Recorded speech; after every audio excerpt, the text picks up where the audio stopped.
apparently there is um a strategy for winning Blitzball as well. It sucks. I don't even want to go there. Oh no, it's stupid.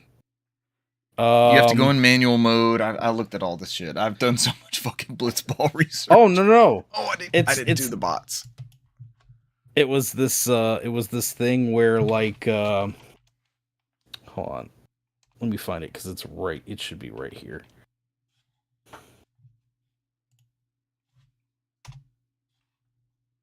Now recording. Mic test. Mic test. Go.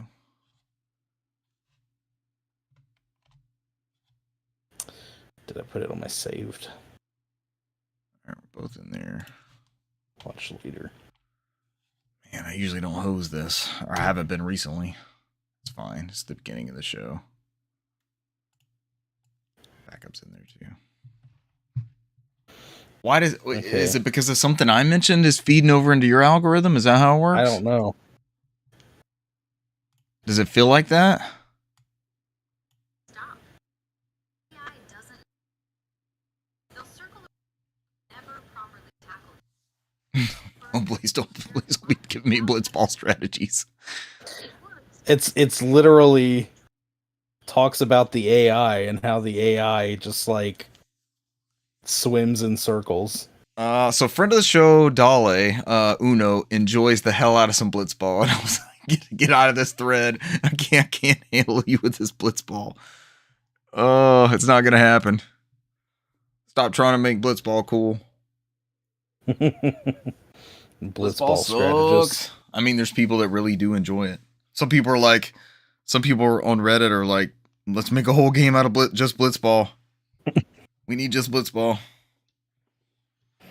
That's like all the Final Fantasy VIII memes where it's like something serious going on in the background, and then somebody stopping Squall and going, "You want to play cards?" Yeah, they play. Is it triple triad in 8? Is that the name of that Something one? like that. Yeah. I sent you the little link. It's a like a YouTube short. I gotta watch so this. it's worth like the 40 seconds just to see that. You know, friend of the show, Mark's Knight can't make it out of that first town in Witcher because of Gwent. Really? Yeah. He loves some Gwent. I've never scored a goal. Every playthrough of that game, I've never scored. Really?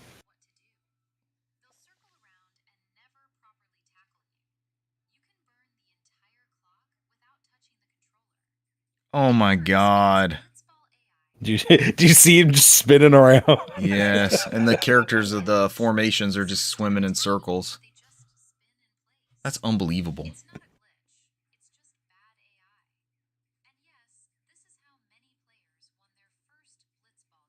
I've never won a single game of Blitzball across 25 years of playing Final Fantasy X. I've never won a game of Blitzball. Not even one. Waka loses. Well, he wins it. He wins canonically. He wins the first match, and then I can never win that second one that I'm supposed to be in charge of. It just does not happen. 0% chance of a victory. Are we the number one Blitzball strategy podcast? I would hate that. To be what was case. It? I saw that one. There was another.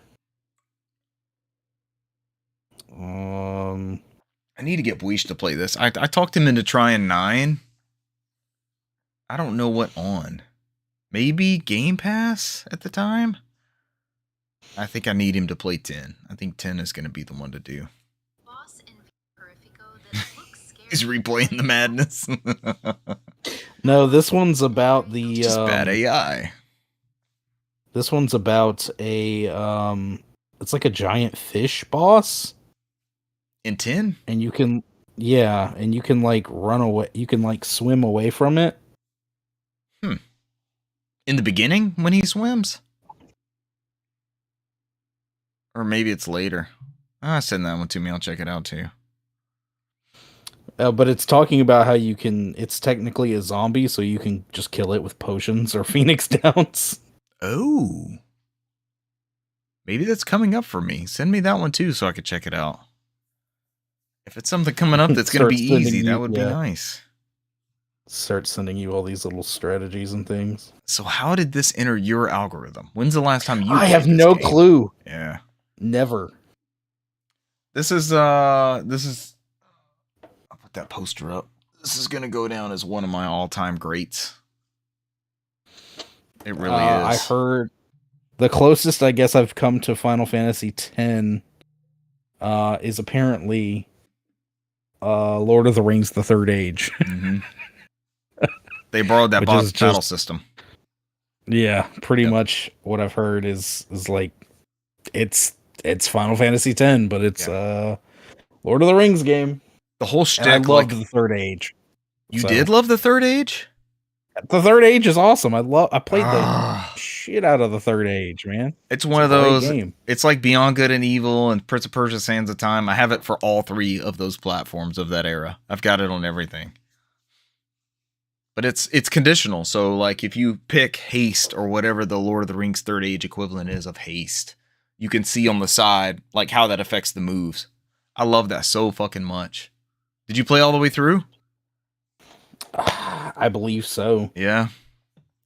That's the one I loaned to my neighbor. Have I told you about this? I loaned my neighbor that copy for Xbox. Yeah. It's like, I don't think I'm getting this back. You say he really liked it. He never gave me any feedback. And then he's like, hey, I know you got a lot of games. You got Brutal Legend for PS3. And I'm like, yeah, my copy doesn't have a manual. Sure, I'll loan you this. I guess I got to get another copy of Brutal Legend. Always heard it fell off with like the tower defense bullshit at the end. That tower defense RTS weird like ruins thing it. kind of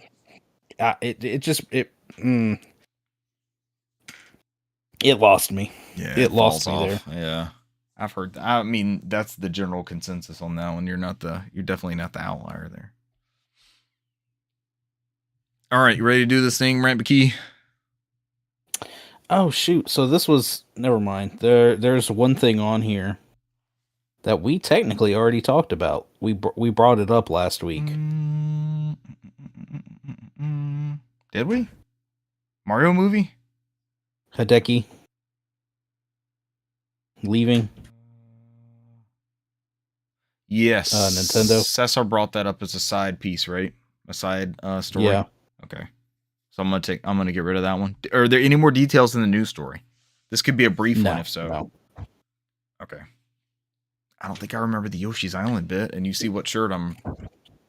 Yeah. What shirt I'm rocking. Mario Kart. Are they beating on my freaking door now? They want it out now. They want in. He joined the company in 1986. Okay. I think Ma'am is grabbing. He was 20. I joined the company at 20. And he's leaving at 60. I did not make it to 40 years of service. Nowhere close. I joined a company called The Living in 1986. And have thus far almost made it 40 years. 40 years of service. He still looks young though, right? Oh yeah. All right, so we're killing that one. We're just going 4. Yeah. Just gonna go with 4. Did you take it out So, of the did you- rotation? Oh, I will. I'm in there now. Oh, you're already in there? Yeah, I just killed Okay. my link, so I'll take that one out. Link to the past. That's working. Do you think when people join, we got 4 people here. Do you think they know they're in the preamble or they know they're in the live recording yet? I don't They're know. like, this is disjointed. Are we just getting some behind the scenes footage here? Yeah, peek behind the curtain. Yeah. So if you're new here and we're live on Twitch and YouTube, we tend to get started about 8 o'clock and go live, and then we do our eventual actual episode podcast recording shortly thereafter. It's usually not much later than that, but we do our best. So we appreciate you hanging out. You're always welcome to join the chat during this preamble. It's mostly just organizing our show, mic check, making sure we're all 3 good, making sure news is up to date, edits like Brant just brought up. So behind the scenes. If you're here with us now, this is what happens before we get going. And I usually cut out this audio from the recording and put it after the podcast. So if you're listening to the show and you have been listening to the podcast on Spotify or Apple Podcast or SoundCloud or wherever you like to hear your podcast, listen after the closing theme, because I tend to chop this audio out and put it at the very end so that there's no like super lost content. Brent, I was thinking about this the other day. The Beatles have been broken up since 1970. John Lennon died in 1980. George Harrison died in 2001. But there's been all this stuff recently of like these documentaries like Peter Jackson did. We're back to Lord of the Rings, right? This is the Peter Jackson episode. He did that, I think it was for Apple TV.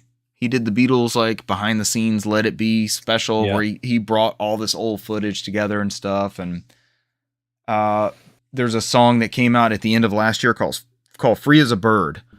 And the 4 Beatles promised each other they wouldn't make any Beatles songs unless it was the 4 of them. But after John died, Yoko sent Paul McCartney, and all the other three were alive at the time. She sent some tapes that John had recorded, and one of those was the song Free as a Bird. And so they had recorded some things, but they still had like cassette audio of John.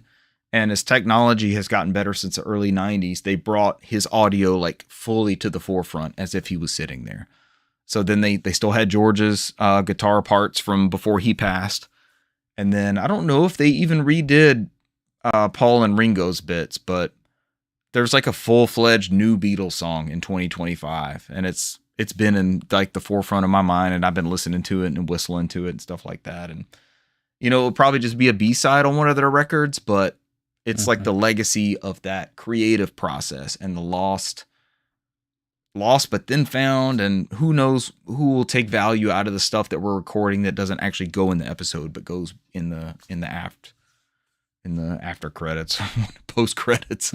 We're the Marvel post credits for each episode. But that was just kind of a meandering explanation for me chopping out audio but not wasting it and putting it at the end after the post credits. So if you're new listening, or if you have listened for quite some time and never realized that that's what happens sometimes, go back and listen to some old episodes after the credit theme, and you might hear some new stuff. You never know what we're talking about.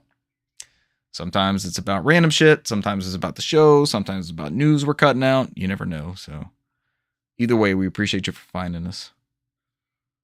We ready to do this thing, Brant? Let's do it. I feel like I've been talking a whole episode worth already. What is a man?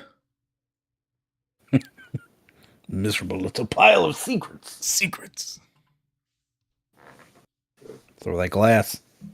I have it. How much was in it? How much was in it when he full it? When he threw it. I'm close-ish. And it wasn't red wine, right? You're close. Close. It was. Well, it might have been blood. Probably blood. Oh yeah, it's More than Dracula. likely I forgot. That's very important. It was definitely not red wine. He was not trying to impress Richter? That was Richter, right? Richter. Yeah.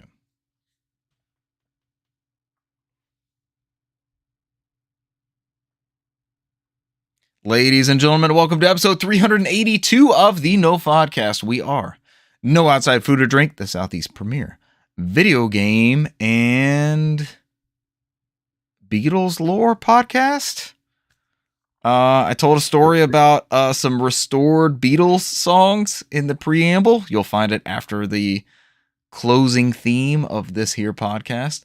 And Brant may or may not have mentioned a legally dumped ISO of his copy of Beatles Rock Band for the Wii in earlier in that same segment.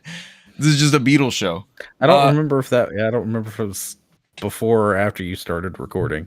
That might have been before. I feel like we were. You don't think we were? We've been recording for a long time. There's a lot of content after the preamble, after the post theme, after we close this thing out. I really want to play that Beatles Rock Band. Does it hold up? I mean, it was good when we played it. It was a labor of love, so I know it was well done and pretty much timeless. So, I mean, it was good in 2009, I think it came out. So that's been almost 20 years.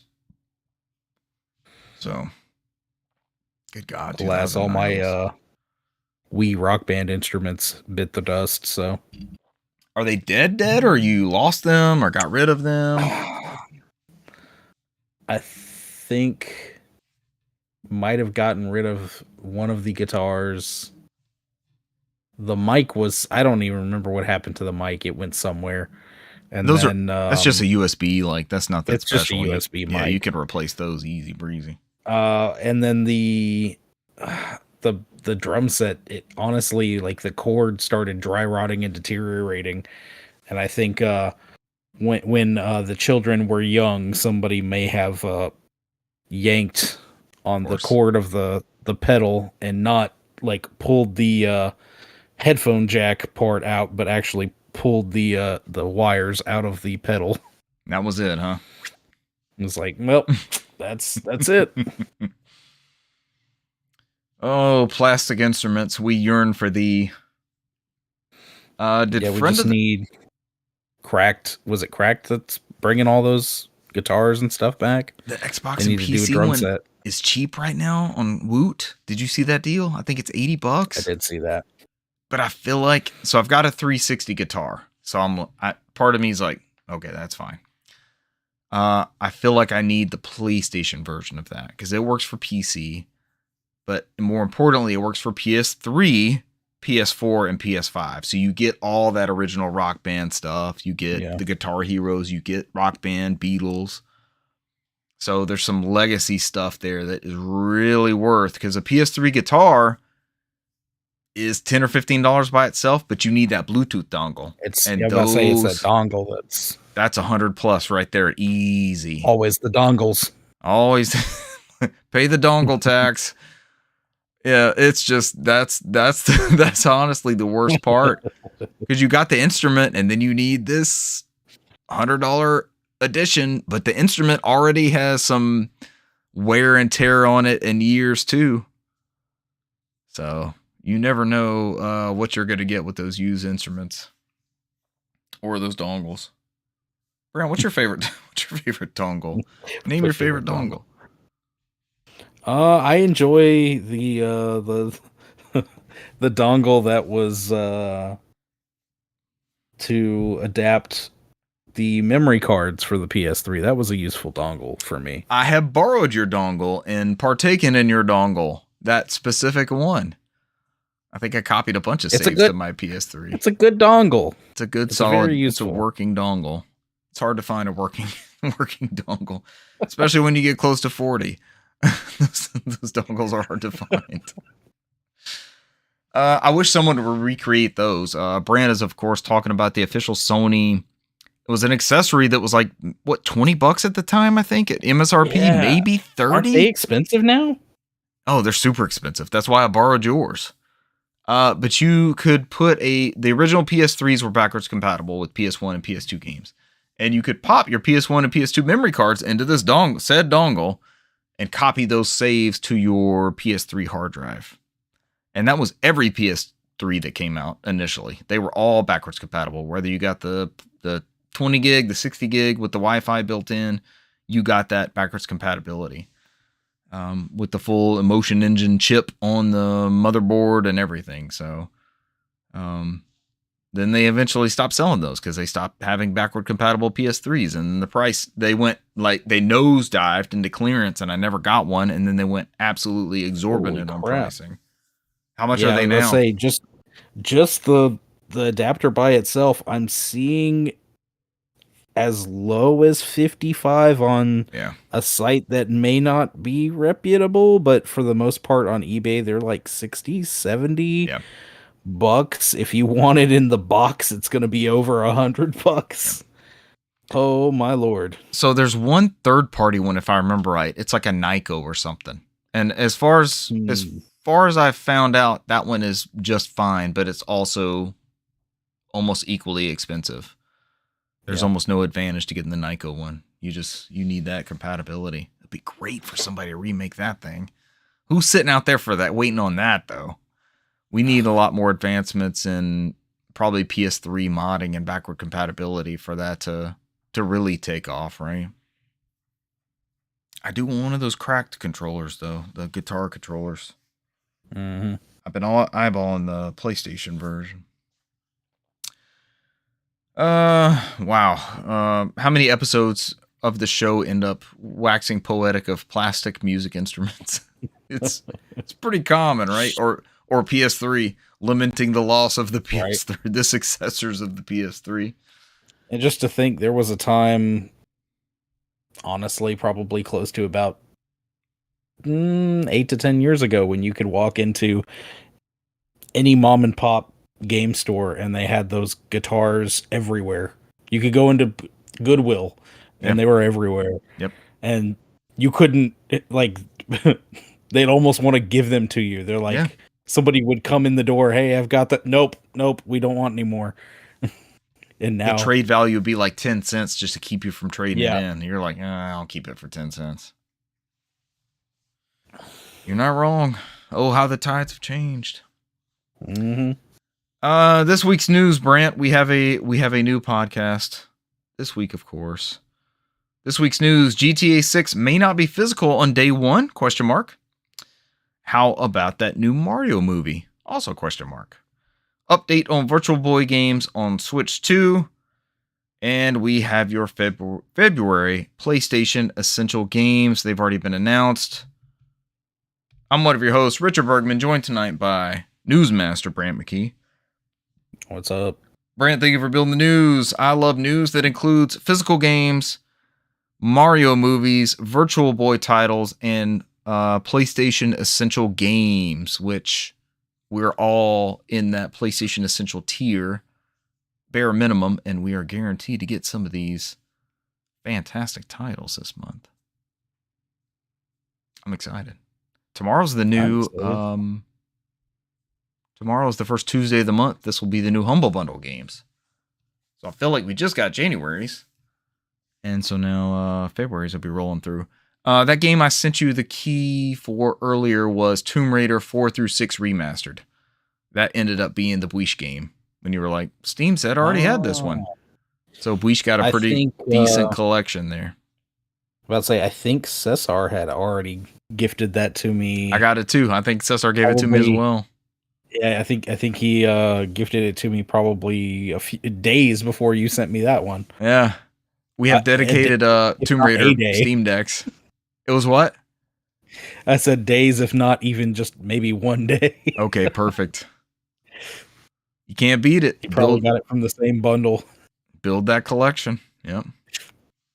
So there'll be a new one tomorrow. And I think Dragon Quest comes out either tonight or tomorrow night at some point. I can't remember the exact release date of that, but I got to get a key from Green Man Gaming. I cannot wait for Dragon Quest. Did you play the demo at all? No, I haven't yet. Oh. I've thought about putting it on the other device though that I've got right here. But the device you're going to talk about later? The device I'm going to talk about later. You should, because that's a very good version. It's not the same as this one that's coming out. There's some I watched a video on some differences, and I didn't remember. I know I made it past that point on that console, and I did not remember those pieces. But it's one of those things. I know when it came out, Cesar and I were playing it together, and we were texting back and forth like, "Oh my God, this story beat!" and "Wait till you go here and this island," and like we experienced that one together. And then I'm looking at it, and I was watching an IGN review today, maybe it was IGN, but they were like, this game originally came out on the PlayStation in 2000, and then it was remade a decade ago on the 3DS, and I'm like, wait, what? what happened? Yep, we just did that. This just came out, but it's been that long. It's been some years since that. I mean, we're in the age of getting a remaster 2 years, 3 years after Last of Us, I feel like broke that mold. Where we got it on PS4 so quickly after that original PS3 release, where they slapped that on there, and then they just did a PS5 release. Yeah. Dishonored we got in that generation. There's a bunch of like immediate remasters right out of the gate on that, but this is reimagined, and it's a different game. The PS1 game is different from the 3DS, and this one is different than the 3DS game. So they're honestly 3 separate entities, and it seems like they keep streamlining them. So this is the most streamlined. I don't know if it's the IGN review or another one I was looking at, because I watched a lot of coverage on this that's spoiler free and just kind of discussing the game, but somebody beat it in like 42 or 45 hours or something like that, which some people were like, whoo, that's meaty. But for this game in particular and a Dragon Quest game, this easily, you weren't beating this in 99 hours, right? This was a 3-digit hour save file on PS1 for sure, and probably 3DS, but they've trimmed some of the fat in this one. And I didn't get that far in either one of those, so some of this stuff will be new as I play through it. But it comes out tonight, I think. I think the release date is the 3rd. This month is stacked. I looked at another video that was like February 2026 is absolutely unreal. I know you and Cesar are looking forward to Resident Evil this month as well. Yep. Yeah. It's at the end of the month. Is it the end of the month? Yeah, it's the 27th. Okay. I want to say Capcom released some kind of like live action thing to go along with the release. Oh, do we know that was coming, or that was like a surprise thing? Yeah, it was kind of like a little extra thing. It's cool. What is entailed in that live action one? It's just a short film. Like a prequel leading up to it? Yeah. Evil has always had a name. That's what it says. What's the name of evil? Is it Resident? Is it Evil Dead? Where's that at, Brant? YouTube? Yeah. Okay.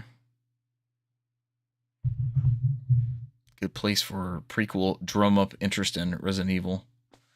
They're doing a lot of good work with that franchise. They're great at making the whole series accessible on every platform. They're great at doing quality remakes, reimaginings of those titles. They're great at building their engine for like cross-generation stuff. You get versions for Switch 2, PS5, Xbox, PC, and they're optimized well.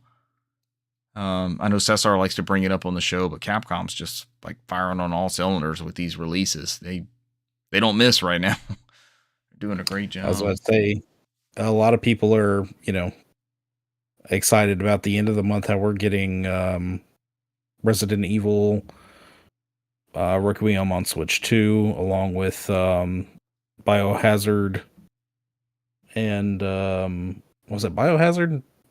Is It's 7, right? 7? Yeah. And Village. Village. And 9. You get all 3 of them. Yeah. There's talks of, with the possible looming Nintendo Partner Direct, that we could see 3, 4, and the 2, 3, and 4 remakes coming as well. It'd be dedicated Resident Evil box on the Switch too. I mean, Capcom's kind of going all in here. Yeah. They announced all those Resident Evils and Pragmata, and I went searching. It honestly wouldn't be surprising. I saw there was a demo for Pragmata, and I went searching for it on. I think I was looking on PS5, and it's Steam only right now. So hopefully that demo comes soon to consoles. Yeah, I want to try that one out too. But I've been reeled in and landed by the demos recently with Dragon Warrior or Dragon Quest. Oh God, I'm still saying Dragon Warrior. What year is this? I love how Square Enix does that, where they release a demo, and somebody at work was talking about that today. Like, they seem to do that a lot. I was like, yeah, it's successful. They did it with Trials of Mana. They did it with Dragon Quest VII. They did it with Final Fantasy 16. I was hook, line, and sinker for 16 after that demo. You were the same, weren't you? Oh yeah, yeah. And that was one of those that it literally had, early PS5 that was like, yeah, it looks nice. Maybe I'll get it eventually. And then that demo, it's like, nope, day one, easily. After that demo, man, that thing sold me. It's one of my classic argument. If that disc gets stuck in the PS5, am I happy? I'm like, yeah, all right. I'll set that one to the side. That one plays Final Fantasy 16. I'll be okay. I know that's my 16 box. And I think that one plays better on Steam Deck than it ever has before, but it's still not on par with the native PS5 or Switch versions. Hopefully, Switch versions, Xbox versions. Hopefully, we see that for Switch before long. Maybe that's in the partner direct. When is that rumored for? This week sometime? I believe the 5th. The 5th? Okay. So we're maybe talking about a Nintendo Switch 2 partner direct next episode. By the end of the week. Yeah, Yeah. which would be wonderful. Let's see what's coming out next. Let's go over this week's news, Brant. Grand Theft Auto 6 may not have a physical version on day one to avoid leaks, report claims. This comes from Chris Scullion at VGC, VideoGamesChronicle.com. Take-Two and Rockstar may hold back the release of the physical version of Grand Theft Auto 6 to avoid spoilers. That's according to Polish site PPE, Personal Protective Equipment.pl. What would that be? Poland? For Polish? Whose insider Grakradzi previously correctly leaked information on the release date of Oblivion remastered physical copies, the Switch 2 port of Sonic Racing Cross Worlds, and the PS5 port of Microsoft Flight Simulator. According to Grakzardi, who PPE.pl says handles physical game sales in Europe, Take-Two still has no plans for a physical version of the game, at least at release. Quote, we're hearing more and more that the physical version won't be released simultaneously with the digital version to prevent leaks, their source claims. Is this a Snape kills blank scenario of people driving past the Barnes & Noble at midnight with the new Harry Potter release of the book? I mean, what are we going to get spoiled by on Grand Theft Auto 6? I've never beat Grand Theft Auto 5. It's been out for 20 years. More like 10 to 15. And, I mean, it's a giant story. There's a bunch of story beats. What are we going to spoil here? Is it the controversy? Is that what they're afraid of? I don't know. Quote, we're getting conflicting reports. Some say the physical version will arrive 3 to 4 weeks after the digital release, while others say it won't happen until early 2027. More information will be available in mid-February. Blah, blah, blah. Rumors. Blah, blah, blah. Trailer. And a reminder from VGC and Chris Scullion that Grand Theft Auto 6 current release date is November 19th, 2026. Following 2 high-profile delays.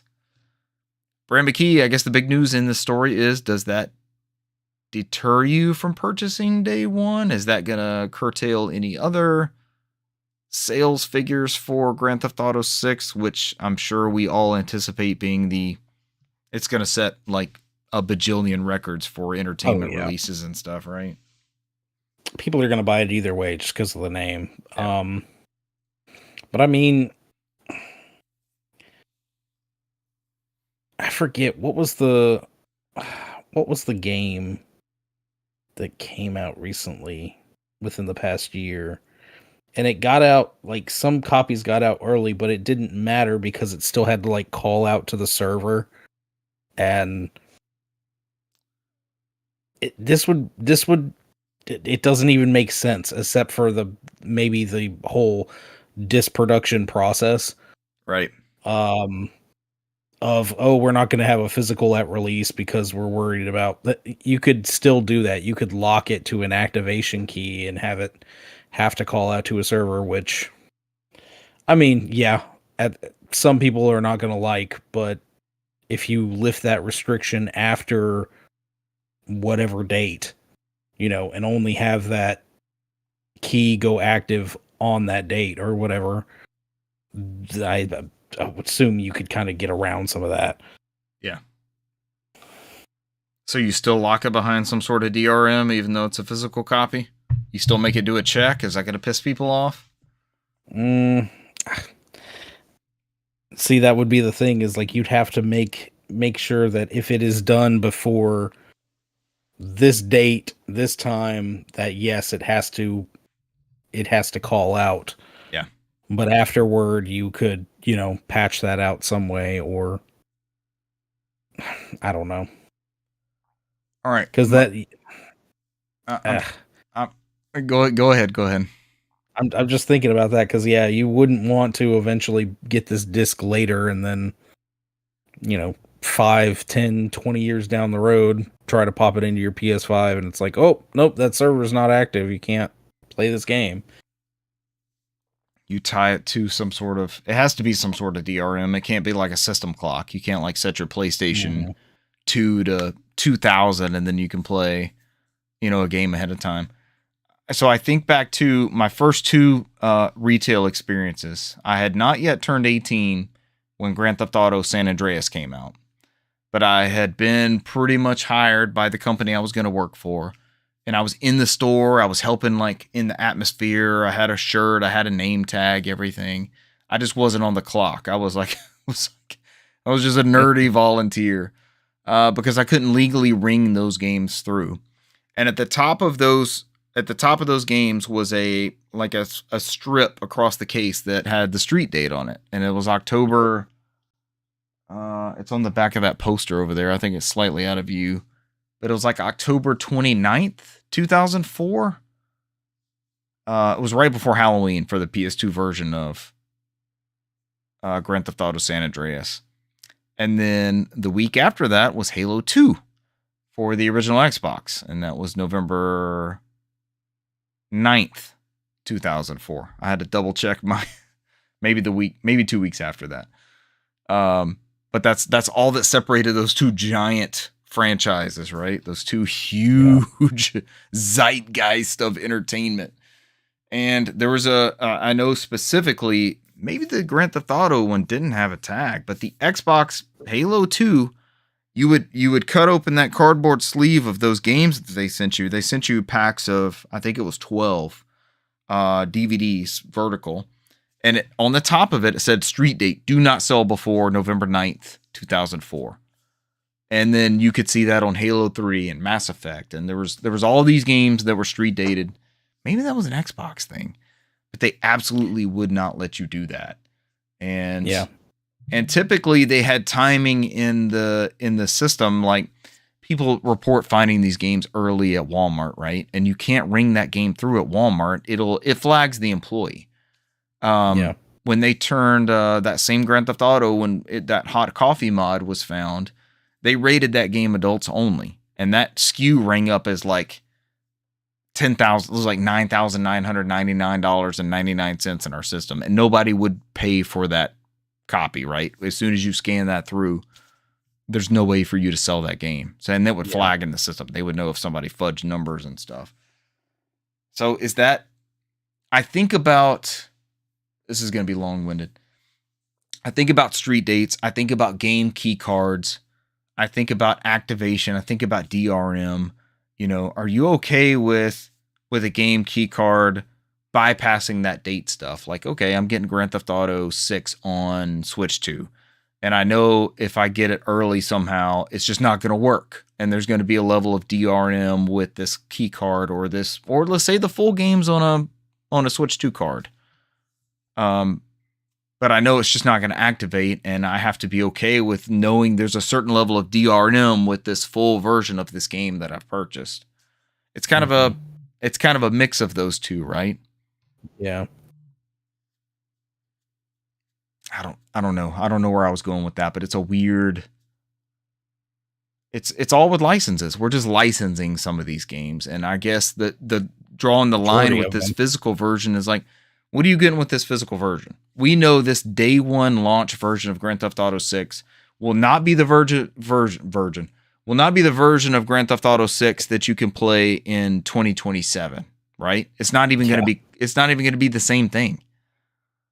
You could still pop in a 360 version of that launch GTA 5 and download it to your hard drive and play that, but it's not what's available now as GTA 5. Nobody would recognize that as anything other than like a launch build. It's almost like an early access version. And as much as I hate to say it, we know that we're getting the early access version to GTA 6 if we buy it launch day, right? Does that physical edition matter? Yeah, does it mean anything? I don't know. I'm to the point still where if I can have it physically, I'd like to. I'm broken, Brand. I got broken somewhere. I don't know if it was the Steam Deck. I don't know what it was. I don't know if it's these patches or I'm going all updates. digital. I'm going Steam. It's fine. I'm much happier with something that I know will run fine on the Steam Deck, like Dragon Quest, right? That's a perfect example. It's going to run flawlessly on my Steam Deck. And then one day it's going to be $20 on PS5, and I will grab it and I'll throw it on the shelf, and I know I have a good physical copy. And I've kind of done the same thing with a lot of stuff, and I don't mind doing that with Grand Theft Auto. I know it's going to not be optimized for Steam Deck, but I think I am more interested in a digital copy where I know it's going to get these patches and updates and optimizations, and then down the road, maybe PS6 or maybe some PS5. What were those things called? Shark card editions, like when we used to read the MPD numbers. I think this is before you got demoted to participant. You were still the upper echelon of listener and community member when we did MPD numbers, and it was always those GTA 5 versions with shark cards. Every single month, that was in like the top 5 of sellers. You remember that, don't you? Yes. Fucking shark card SKUs. I'm sure it still is. Like, we don't check in on that stuff, but I'm sure it still is. Oh, there's a huge community for GTA Online. Yeah. They struck gold with that, and they haven't been able to recreate that magic since then. Hell, there's still people playing that on like PS3 and 360. Yeah. Even GTA 4 online. Whatever that version was. It wasn't like the whole money milking GTA Online that 5 created, but I don't know. I can't wait. That was still fun. I remember taking your car and ramming it into the that specific swing set and then getting launched across the map and finding those crazy glitches. Was that on 4 or 5? That was 4. You did that on 4? Oh, yeah. Remember, Cesar played through that maybe like a year or two ago on Steam Deck, and he loved it. Mm-hmm. I've been tempted. I've got it for 360 and PS3. I've been tempted to rip it to one of those and try that campaign again. Yeah, it's a decent story. It's just always it's the same problem I've always had with the GTA. I start the story, and then I just wind up doing something absolutely ridiculous. Yeah. And start, putting in the cheat codes or start, just messing around and seeing all the stuff you can do. So, shoot, the GTA 5, there was so much. Like, you could go play golf or tennis. I got bogged down in tennis last time. Tennis. Michael went to a tennis lesson, and I was like, this is a pretty good tennis game. I think I'm going to keep playing this. And then I never went back to the game. I'm pretty sure my save file is Michael at the tennis court. Still tennis, yeah. Yeah. Because it was a good tennis sim. They built a good tennis sim in there. It's like, this is great. Could you go to the movies in GTA? Not that I can remember, but what other reasons might I go to the movies in the next few months? Well, specifically if you on April Fool's Day. If you could go to the movies, you might want to go see the new Mario movie. What? Segways. They had this was about a week ago. They had a Nintendo Direct just for the... It was 4 minutes, I think. Yeah. I was it was just the trailer, pretty much. Yeah, and Miyamoto and Chris-san, heaping love on each other. It was very short. It wasn't a lot of, oh yes, Chris-san, now let's talk to the cast. Now let's do this. And it was just... Thank you, Miyamoto-san. Let's take a look at the film. Thank you, Chris-san. So yeah, basically, the biggest thing was the fact that the movie actually got pushed up to April 1st. But otherwise, the biggest thing was the trailer. Which, if you haven't seen it, go take a look. It's really good for the Mario Galaxy movie. But if you'll notice, watching the trailer, there is a lot of Mario Odyssey in this trailer. A lot of things from Mario Odyssey. And of course, the big addition is we get Yoshi as Super Scope. I'm sorry. New character. I thought this went in another direction. Sorry, Brand. I thought you were So- leading me. I thought you were building me up there for a second. You pivoted. Pivot. But yes, Yoshi is of course in the movie as well. Yoshi looks So good. Yoshi looks good. This looks like it's gonna build on the first one. I really enjoyed the first one. This It looks was like it's so gonna much be fun. just as fun. That Yeah. first movie was so much fun. April 1st, I know Buish is watching the show. Buish, that could be a great date between a few individuals around that time. Should they want to go to the movies, that might be a good time. As we alluded to before, the Super Scope makes an appearance, as well as the Yes, it does. what was the mouse in Super Mario Brothers 2 that like threw the bombs? Remember that guy with the sunglasses? Was it Yeah. Mouser? Something like that? It might be Mouser. Oh god, I got Something like now. it. He was in the background behind Peach in one of those. Like his sunglasses were flying off. There was a few little obscure little Mario characters in there. It was kind of funny. There's always deep cuts, and they do. I think that's part of what makes it so great for everyone. Like my kids will not pick up on that, but they will be absolutely entertained the entire way through.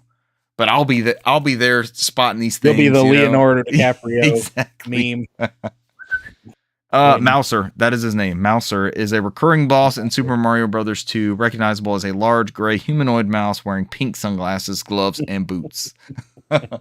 He serves as the boss for Worlds 1-3 and 3-3, attacking by throwing bombs that players must toss back at him. Buish says in the chat, our luck, it won't be playing, or we got the weeks wrong.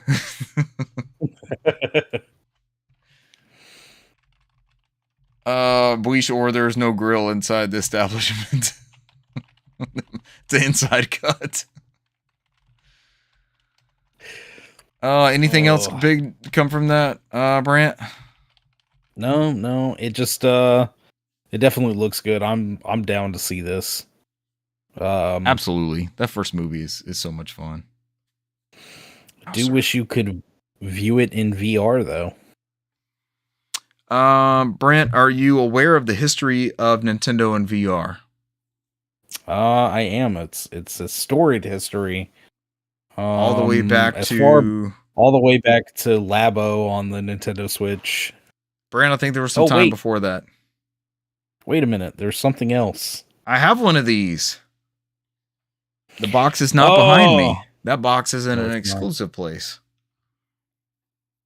Brent is of course referring to Nintendo's Virtual Boy. Yes. And we got the news of Virtual Boy games coming exclusively to your Nintendo Online services sometime this year. Well, we had an update. The Virtual Boy games will be added to the service this month, February 17th. Yes, let's go. A day which shall live in infamy. They do want you to purchase a peripheral, which are either a Labo-style cardboard Virtual Boy that runs about $25, or the hollow plastic Virtual Boy model thing here that's about $100. Oh, that's outrageous. Brent, did you get one of these? No, they've all sold out, but apparently there should be another wave coming. I think they said the 15th or 16th. Be up on the website, and of course, you've got people trying to scalp these. I don't think that's gonna be necessary. Please do not buy a scalped Virtual Boy husk. No. Just wait. Brent, or do what I did toward the end of this episode that I'll talk about. Oh yeah, I need to hear about that. I know. I sneak preview. I know about this. Brent, I got the plastic one. You got the plastic one? Yes, I have an actual Virtual Boy. I enjoyed the Virtual Boy for what it is. You got the real one. I absolutely needed this stupid accessory. So Okay, here's my thing. If you're gonna make this $100, throw in the controller. Throw in the OG controller It's as well. such a good controller. It's basically a prototype style GameCube controller. It's got great Yeah. handles on it. It's super comfortable. 2 D-pads. 2 D-pads. Great way to play Mario Tennis. Speaking of Mario Tennis, what games are we getting with that initial The launch round? lineup includes Telero Boxer, Galactic Pinball, Red Alarm, Golf, Virtual Boy Wario Land, 3D Tetris, Yeah. and Mansion of Innsmouth. Innsmouth? What is that? I don't know. Innsmouth? I'm not familiar with that one. So I have played Telero Boxer, Galactic Pinball, Red Alarm, Virtual Boy Wario Land. I have not played 3D Tetris or the Mansion of Innsmouth or Golf. I just saw Golf in that clip, and Golf looks great. Golf is a T&E game, and I'm telling you, it is a very in-depth. It's a decent golf game. Yeah. It's a solid golf game. But along with this announcement, Nintendo announced 9 more games that will be added to the service in the future, including Mario Clash, Mario Tennis, Jack Bros, Space Invaders Virtual Collection, Virtual Bowling, Vertical Force. Vertical Force is good.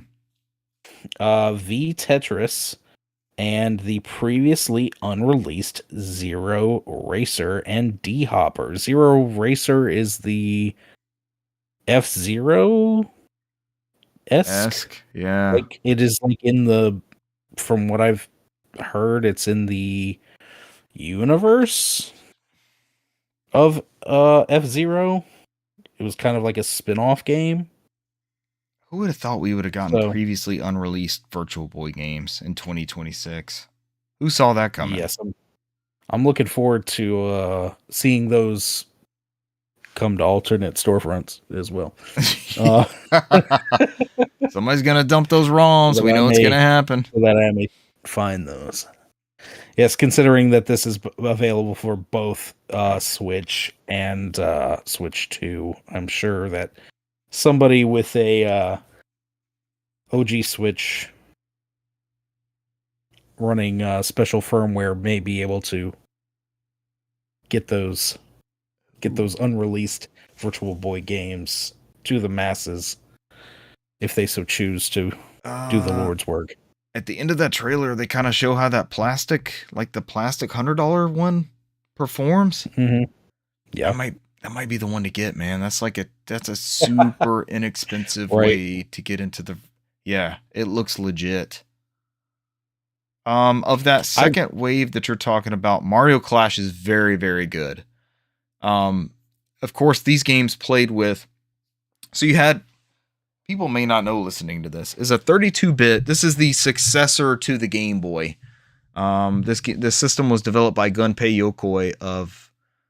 He created what they call that thing, the Ultra Hand, the Game Boy. Yeah, he created the Ultra Hand, several different toys. Yeah. The He was a Game toy Boy, maker Game Boy first. Pocket. Yep. Mhm.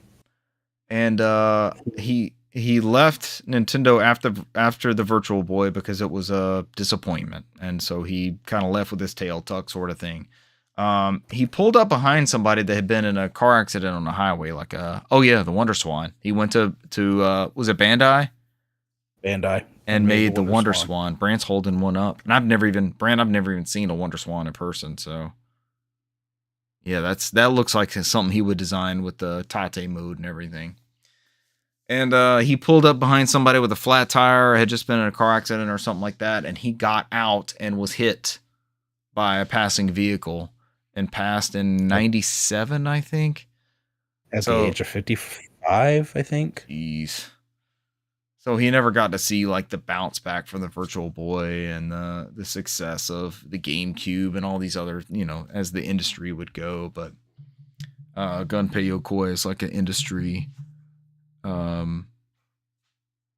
legend. We wouldn't be where we are now without his even the missteps and the commercial failure of the Virtual Boy. Like, yeah, he brought so many things to the forefront.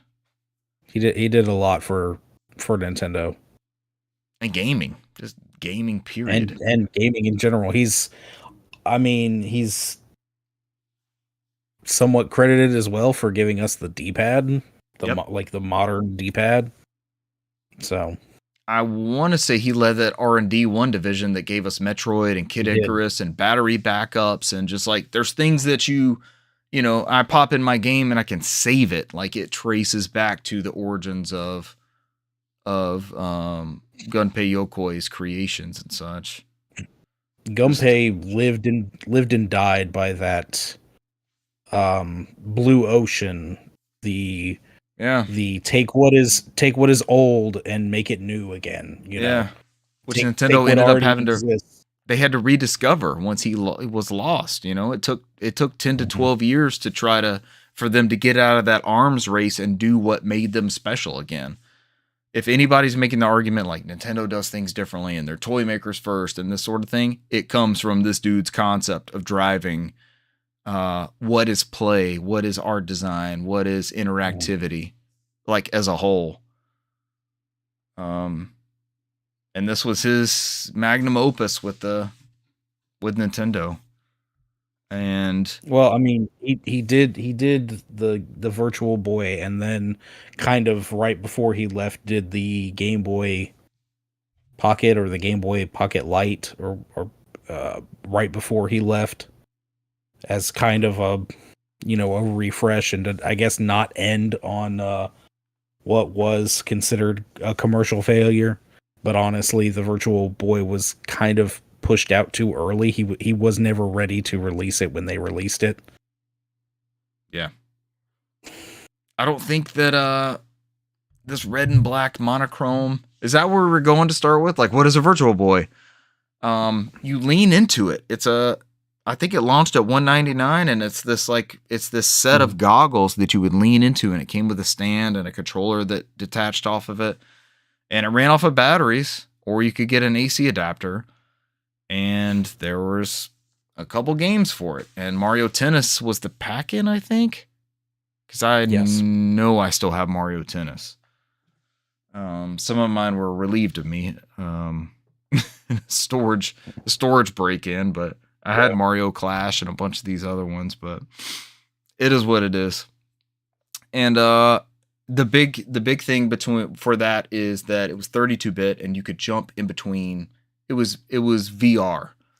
It was 3D before the 3DS and that sort of thing. But you did need the assistance of those glasses. But you could jump planes.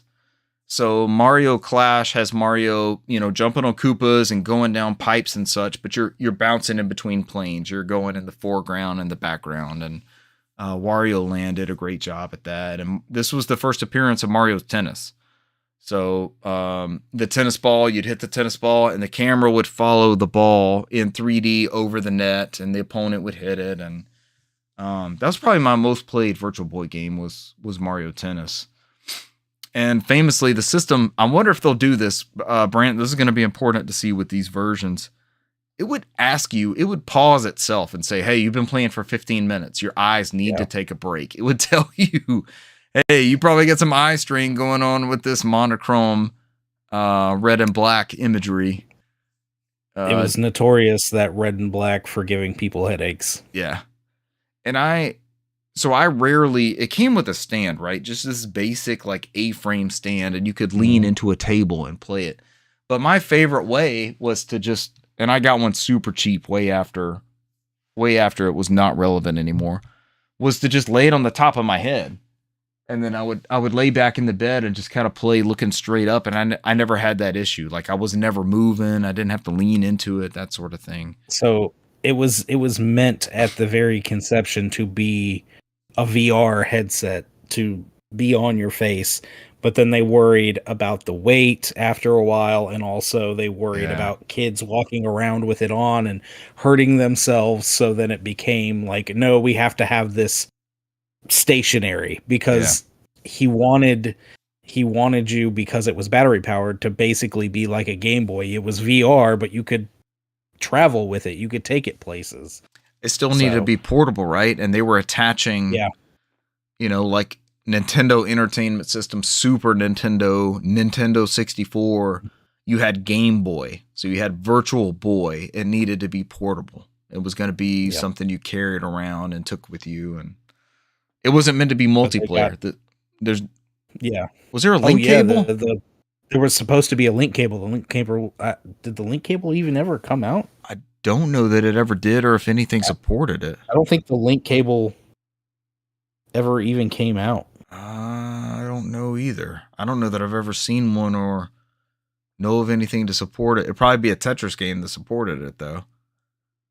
But this is and they still haven't solved this 30 years later, VR is still very isolating. There's not a whole lot of community or multiplayer experiences involved with that. There's certain ways that you play VR, and a lot of it consists of just watching the person play VR, which was not the same thing as the Game Boy. You could lean over somebody's shoulder or share a game of Tetris or use the link cable, as Brent mentioned earlier. One of the cool things about this new setup is that you will be able to color swap some of that palette. We talked about that, like red and black headache, and it is not specifically in this Gematsu art or this VGC article. Yeah, they said that it would come out eventually, so it is coming down the road. Update. Yeah. So I do have up here. Apparently, people have modded it to work, and I think you can get some support with the link cable, but no, officially there was the link cable never released to the public. I'll have to I've got a Virtual Boy I can put my hands on pretty quickly without the hood you look into and the controller and the stand and all that. And I'll have to look along the bottom of it and see if I see an attachment for I'm sure even the NES had an expansion port in the bottom, and I think I know the Super Nintendo did. I know the 64 did, because the DD expansion was supposed to come. Yep. The Game Boy added the Game Boy player and the broadband adapter and all sorts of stuff.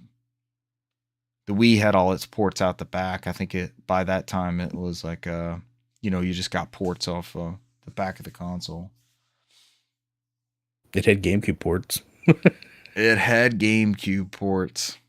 But the GameCube did have the broadband and Game Boy player adapters and stuff on the bottom. Yep.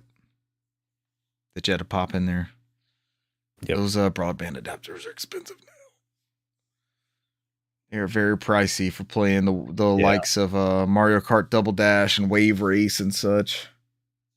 I think 1080 Avalanche was one of those games too. VGC wraps up their article. Virtual Boy games will require the Switch Online expansion pack add-on, which is also needed to play N64, Game Boy Advance, and Sega games, and cost $49.99 per year per individual. There is also a family version for that if you have large family or a few close friends in your vicinity, and that's $79.99 a year, I think. Yeah, something like that. For all that access, Game Boy Advance, Sega, N64, as well as NES, Super Nintendo, regular Game Boy, and maybe that's it. Maybe that's all the... Yeah. Still a good service. One of the best. I would argue one of the best annual gaming subscription models. Maybe it was kind of in the mid-tier before, but as everybody's increased their pricing, and they keep adding to that catalog, it's like, this is pretty good. And then you get stuff like Mario Kart 8 add-ons and Animal Crossing add-ons and Tears of the Kingdom Switch 2 native ports, and there's all sorts of great perks to that. Not that we are shills for any of these, but just as we see it for cost value and what you get for your dollar. Brand McKee, there's new PlayStation Plus monthly games. This is February. Can you believe it's already February 2026? It's here. It's finally here. Brant, did the groundhogs see their shadows? I know Puxatawny Phil did. I actually think they both might have. Yes. And I think everybody collectively is ready to see those groundhogs and have a very stern word with them after the few past couple weeks of frigid temperatures that we've been having. Someone on Threads said, stern words is how you put it. Someone on Threads said, if that groundhog sees a shadow, I'm going to turn him into a fucking hat. Like a winter hat. And they did. And here we go. 6 more weeks, right? I was about to say this Allegedly. week actually this week is supposed to be pretty nice, and already I think next weekend they're calling for like another cold snap. So I'm like, oh great. Sure. Awesome. Thank you, groundhogs. Oh, Hope you both choke on acorns or whatever groundhogs eat. so while you are with us bearing the cold weather, if you have PlayStation Plus Essentials, you'll have some new titles to play. So for PS5, we have Undisputed, Subnautica Below Zero, that'll be for PS4, PS5. Ultros for PS4, PS5, and Ace Combat 7 Skies Unknown for PS4. And then Pretty smart. as of what, today? Yeah. So if you're listening to this now and you haven't cashed in on Urgently. your monthly Urgent games warning. last month, if you're listening live, yes, go onto your PlayStation app or boot up your PlayStation and claim those games if you have not already done so from last month. Which is Need for Speed Unbound for PS5 only. And then you get Disney Epic Mickey Rebrushed and Core Keeper for PS4 and PS5.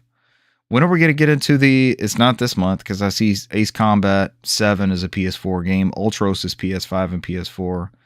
Subnautica is PS5 and PS4, but only Undisputed is the PS5 only title. PS5. Man, if you had a PS4 all the way into 2026, you're doing okay. You're still getting a lot of these monthly titles, right? Yeah. You're not missing out on a whole lot. You think this will be the year? Maybe. Did you see the Maybe stuff halfway through the year? going around on like Threads and Reddit and stuff where people booting up PS4s are getting messages that say like, "Hey, upgrade to a PS5. Now's the time." Have you seen those? I haven't seen that. They're getting peer pressured. Yeah, kind of like if you update a Xbox 360, they have a special tile on that main menu that's like, "Here's the next generation." They're like pushing that. When I boot up the 360, they have a thing on there talking about Xbox One. Yeah. Upgrade to Xbox One. I'm like, oh, to Xbox One? It's a one. They're trying to get you to the one? Or not one, but the series consoles. Okay. I was about to say, damn, where can you still buy a one at? That's not like a third, like a used one or some third party vendor. I mean, we could go down this rabbit hole. I think we'll jump to games played, but there's a decent argument to be made that a Xbox One S or a One X is not a bad purchase in this day and age. There hasn't been a whole lot that's come to series only that you can't play on those, especially if you're outside of Game Pass. Can you still cloud stream? Can you stream to those? Yeah.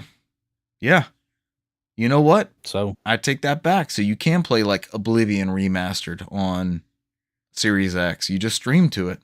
You're absolutely right. You could do that. That's an option. Eesh. As we keep seeing like news articles about Xbox sales tumbling and publishers not wanting to bring their newest titles to Xbox in any capacity. Yeah. So I did see, take a shot every time you hear me say Dragon Quest this episode, but Dragon Quest 7 Reimagined comes out either tonight or tomorrow or the next day. I'm not sure which. But it's not getting an Xbox physical SKU as far as I could tell. It's only PlayStation, Switch, 1 and 2, and I mean PC, but that's not a physical copy either. But I don't think I've seen an Xbox physical copy anywhere. It's crazy to me something getting a Switch 1 version of something. Maybe it's not surprising being an RPG, being a JRPG specifically, to get that. Hey, February 5th. February 5th. Holy So shit! For same real? day as the same day as the alleged Nintendo Nintendo Partner Direct.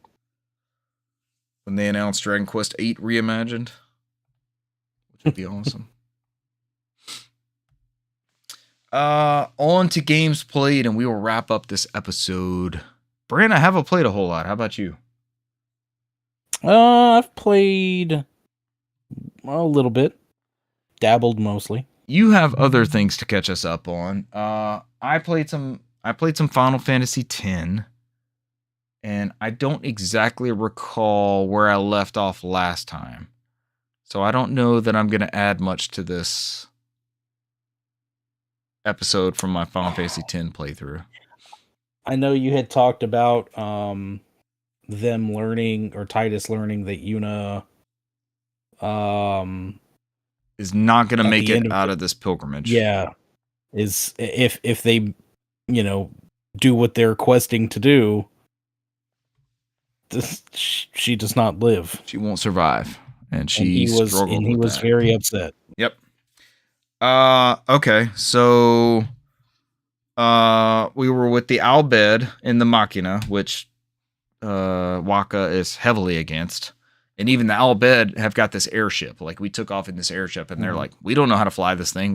We researched it, and we're not sure 100% either. Yep, that's where I got. Thanks, Brant, for the reminder. So we need to we found out Yuna is in Bavel. So Yuna's uncle is also Albed, and Waka's putting this together like, what? Waka is a big believer in the teachings of Yevon, and Yevon is this holy sacred word, and the Albed have made Machina and gone against the teachings of Yevon and all that sorts of stuff. And he can't believe he's on an airship. He can't believe Yuna's uncle is Sid, who is driving the airship, is also Albed, so that makes Yuna partly Albed, and he's getting wrecked. Like, his whole foundation is just crumbling. Yeah. And there's a boss that's the guardian of Bavel. So we have to get to this. Bavel is like the city of the summoners, I want to say. I think that's kind of what they call that. And Yuna is there, and she is marrying Seymour. And her whole goal to marry Seymour is to get close to him to do the sending. Because the party, I think I mentioned last week or 2 weeks ago, the party killed Seymour. And Auron was like, send him now. And she never got a chance to. And sending him will like send his spirit to the far plane and all sorts of stuff. So he even taunts her. Like, I land on the airship. There's this great cutscene of like all the characters jumping out of the airship and like flying down the zip lines towards this area. Do you remember this cutscene? It's fucking crazy, man. I went back and watched like an uploaded version on YouTube, and the CG and stuff from it is just, it's second to none. It's everybody jumping out of that airship and flying down these zip lines to this like port connecting area where Yuna is about to marry Seymour. And Seymour even like taunts her like, would you pretend to marry me to get this close to send me? And she's starting to do like, she's got her wand out, her rod, and she's like starting to do the sending thing, and she stops because he's going to kill the rest of the party. So I thought I talked about this last week, but I can't 100% remember. So she jumps off like the back of the area and pulls out one of the Aeons and like lands softly at the bottom. And so now I'm in one of the Cloister of Trials, and I've got to try to put the party back together. But this is going to go down as one of my all-time favorites. I already know. I just love every bit of it. I love the pacing.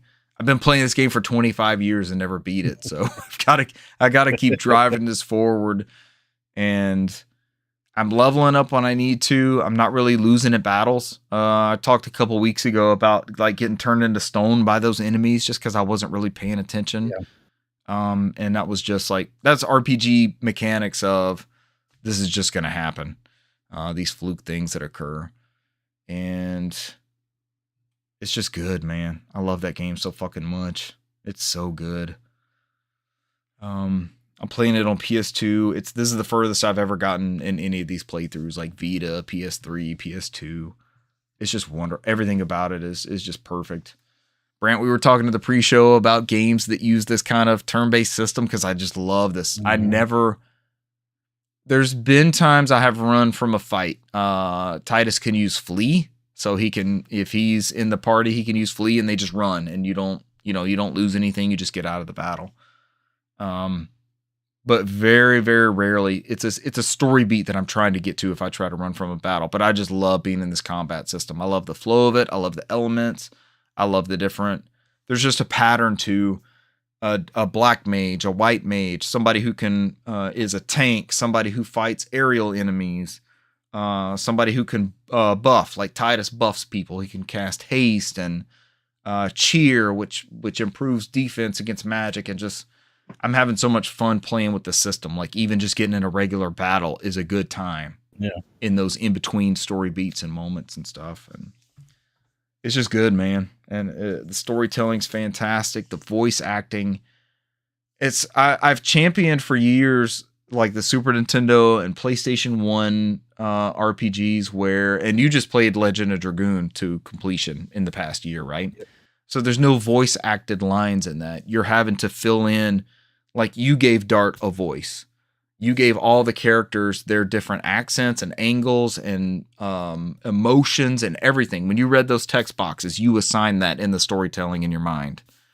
And this is not 100% voice acted, but I know what Titus sounds like. I know what Yuna sounds like. I know what Oron, Kimari, Waka, Riku, I know what these characters sound like. So I can it's another level of filling that in, but man, it adds so much to the story with the voice acting in it. Yeah. It was such a huge step.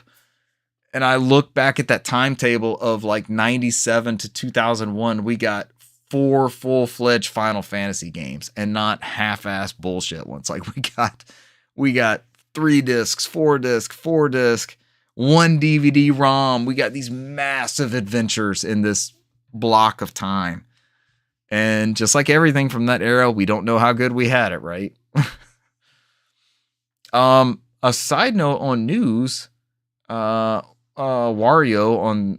64 on Threads, there was a data mine for the new Ace Combat game, Ace Combat 8, that included the PS2 version of the Belkin War, which was called Ace Combat 0 Belkin War, which is kind of an offshoot. It's not one of the main.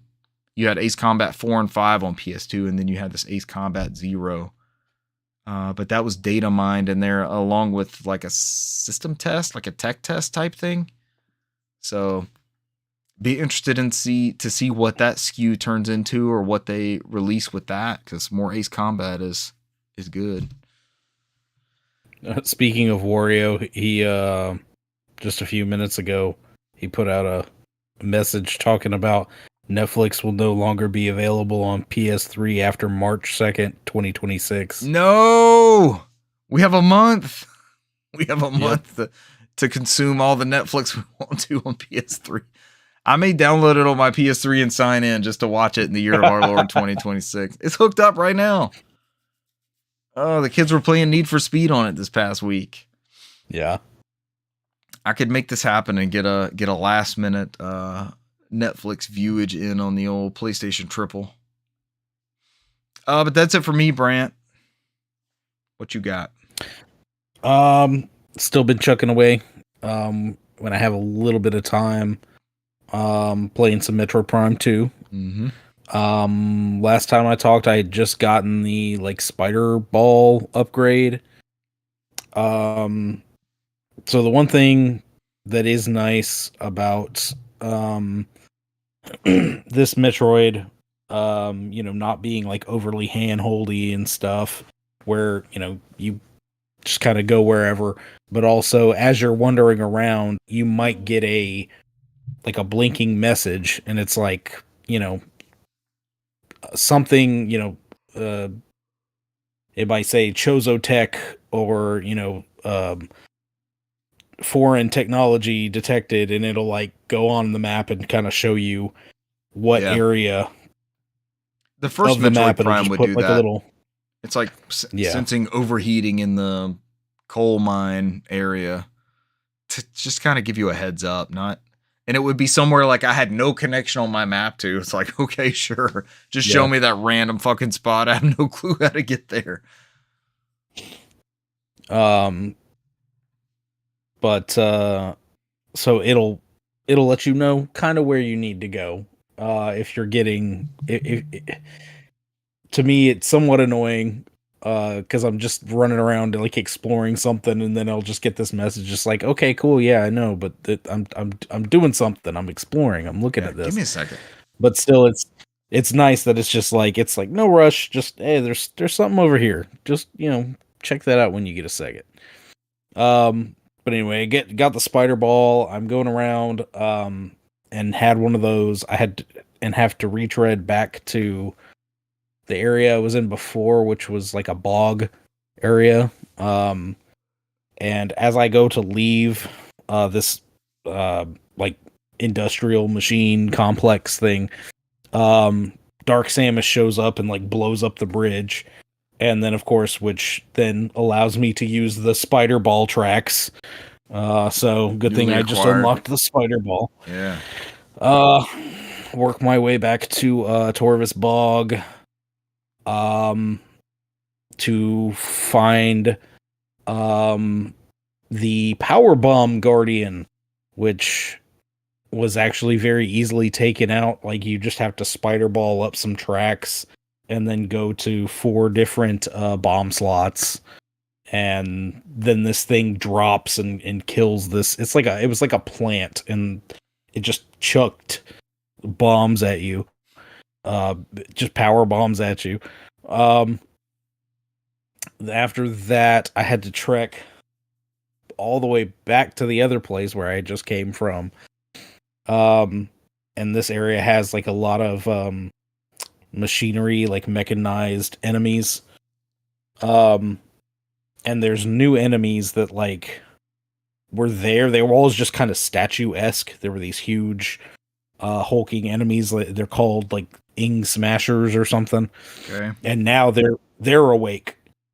And so just a brand new enemy to deal with, and the easiest way to deal with them is to be able to stun them and use your new newly reacquired power bomb, and it just kind of like dissolves them. The Ing, is that the main enemy in this one? Yeah, is that like the dark world version of those things? Yeah, the Ing are the weird dark little bug looking things. Okay. And they, go through and they take control of a bunch of these different things. Yeah. So now I'm going back through the temple, more access with the spider ball, and the I can get through certain these yellow doors that you have to use the power bomb to get through. And it takes me to a new area where, of course, there's Dark Samus again, and she's absorbing some Phazon, and then you have another fight. Round 2. This is round 2 with Dark Samus. And as you fight her this time and like finish her, she busts through some glass and like seemingly falls off this giant area. So I'm sure she's not gone. She's probably gonna pop up again.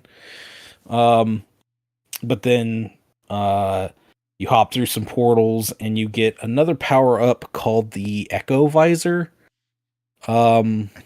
Which you turn the Echo Visor on and everything kind of goes black and white, but you can see like these different sound waves. There's certain areas where you'll see almost looks like a Wi-Fi symbol will be up in the corner, and that will be like projecting sound at like a specific device, and it's a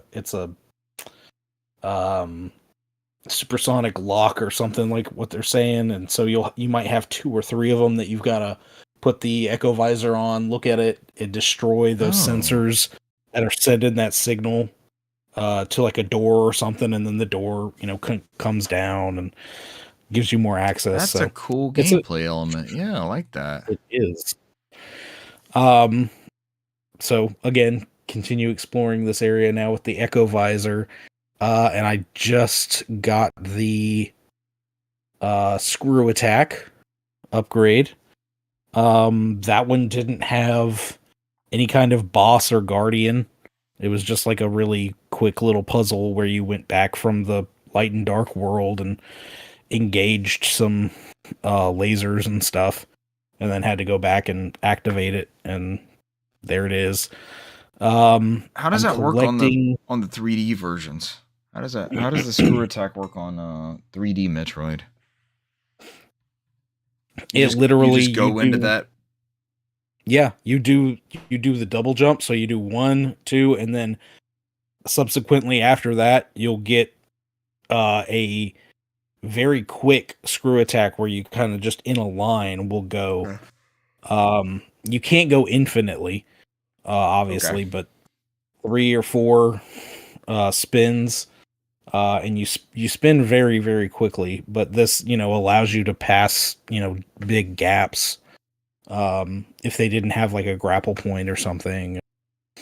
Also allows you to do the wall jumping, which I had to do in order to get one of the keys to this temple. You have to collect 3 keys like the other temple. I think I have 1 key left to get, and then I can transfer the light back from this temple, and then I'll be in like the end game portion, whatever that looks like. So I'm getting there. I'm getting close. Wow. The year of Metroid Prime. On top of that, I got a wild hair and found my. This right here is a Japanese 3DS model. Oh new hell! 3DS. Here we go. I kind of got this idea because the Virtual Boy stuff came out the other day. That news story that we just read. And I'd seen where people have modded their 3DSs and jailbroken them, so to say. But Brant, that will ruin your warranty on your Nintendo 3DS device through Nintendo, which they no longer warranty. What, 10 years ago? Yeah. And they, no more online services, nothing like that anymore. Right. So I said, what the heck? There's no with harm all in the- messing with this thing. With the advent of all the different avenues of homebrewing your 3DS, it is actually fairly easy, and took maybe less than an hour, but that is only because Not bad. I did both a homebrew, which probably only took maybe 30 minutes or so, and then another 30 minutes doing a region swap, because like I said, this was a Japanese 3DS, and the complete UI was all in Japanese. So I region swapped it to good old North American region.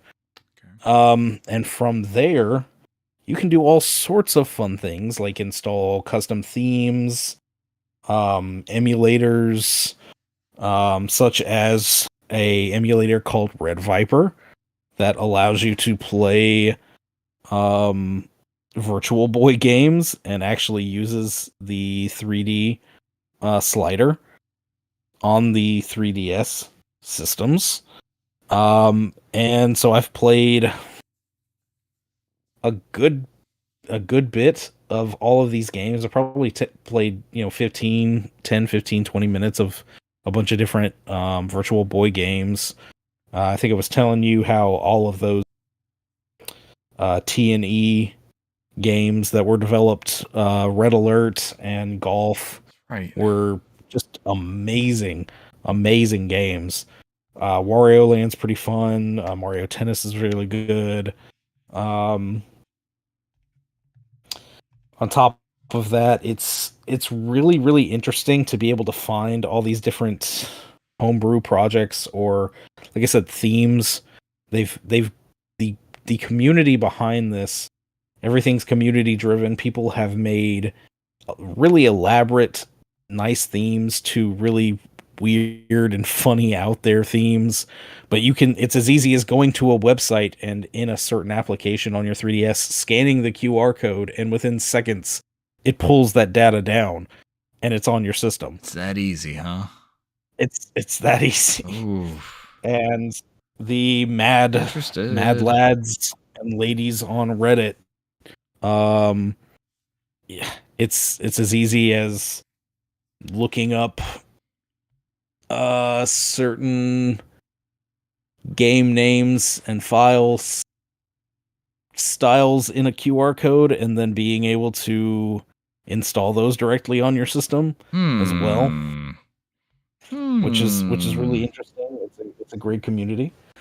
Of course, there's a way to legally back up all of your cartridge games, which I have done a lot of my games.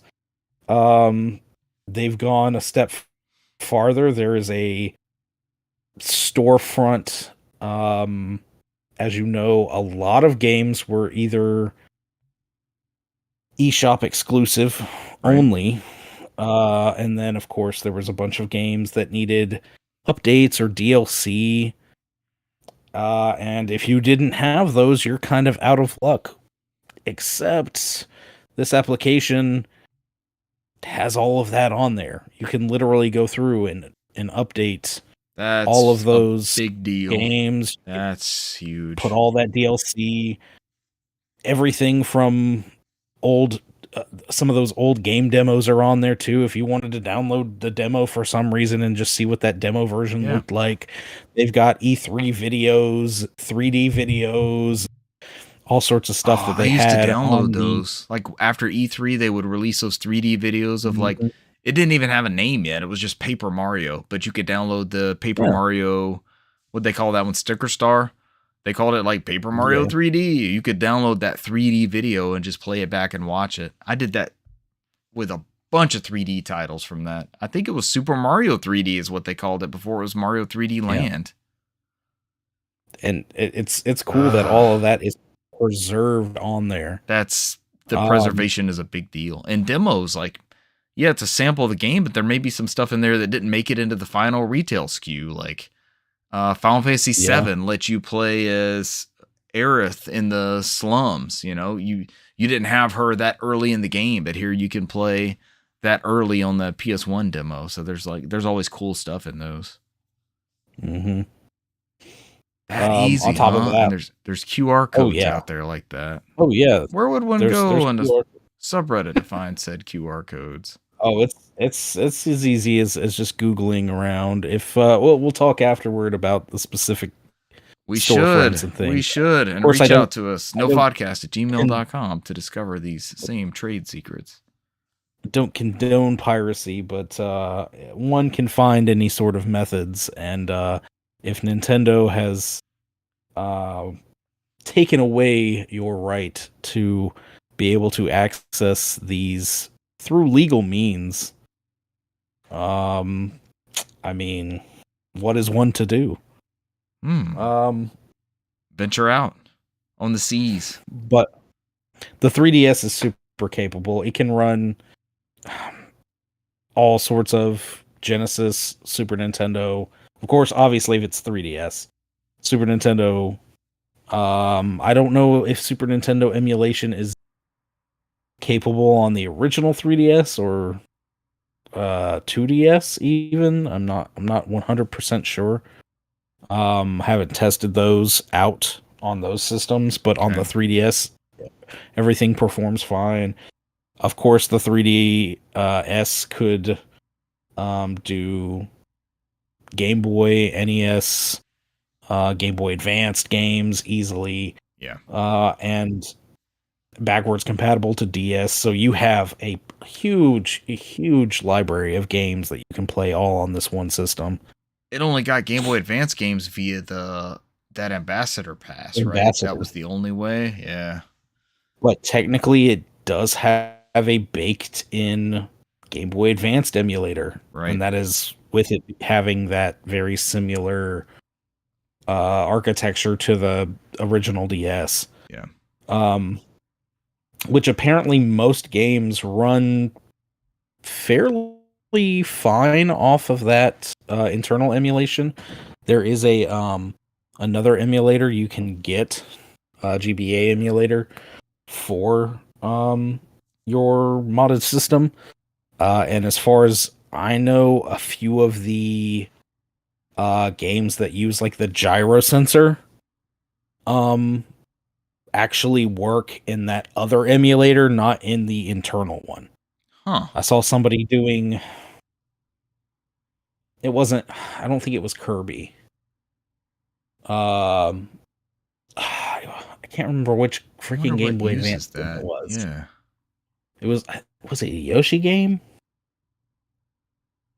Anyway, maybe there a was some Yoshi game. does. Kirby Tilt and Yeah. Tumble comes to mind, but that's a Game Boy Color game. Yes, Game Boy Color. Yeah. I think it was a Yoshi, some kind of Yoshi title. There was a Yoshi for the GBA that used that same. Yeah. What was that one called? And for some reason, the internal, Ambassador GBA emulation didn't include that. Yoshi didn't Topsy include that Turvy. gyro. Topsy Turvy, yes. Topsy yes. Turvy. Yep. There's another one that had that sensor in it. Man, that era of games. I mean, that era of games was special and experimental, but that era of Nintendo was especially out there. We got all sorts of cool stuff.